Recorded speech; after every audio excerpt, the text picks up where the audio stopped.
وصفتي اليوم المجدرة أكلة شعبية ومشهورة في بلاد الشام، وهي من الأكلات المفيدة واللذيذة جدا. راح أحضرها اليوم بالبرغل اللي بيعتبر غذاء متكامل. ولتحضير الطبق بحتاج كوب عدس بني منقى من الشوائب ومغسول، كوبين من البرغل الخشن مغسول بدون نقع، نصف كوب من زيت الزيتون، بصلتين كبار مقطعة شرائح، معلقتين صغار ملح، ولتر مية. ما رح استخدم اي بهارات اضافية مع المجدرة، رح استكفي بنكهة البرغل وزيت الزيتون لطعمي اشهى والذ.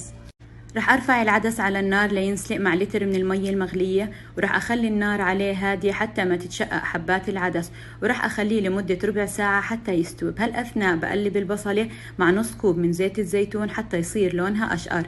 بعد مرور 15 دقيقة والعدس استوى معي، رح اغسل البرغل واصفيه وانزل فيه على العدس، واوازن الملح بمعلقتين صغار ملح، واخليه على نار هادية لمدة ربع ساعة. رح استمر بتشويح البصلة مع زيت الزيتون حتى صارت ذهبية، ورح ارفع جزء منها لتزيين الطبق. بهالاثناء تنشفت عندي المية وطفيت عليها واستوى البرغل والعدس. رح انزل بكمية البصل المتبقية مع زيت الزيتون واقلبهم واغطي عليهم حتى تتفتح حبات البرغل. طبقنا اللذيذ المميز بنكهة زيت الزيتون صار جاهز، ولا اروع ولا اطيب من هيك طعم، وصحتين وعافية.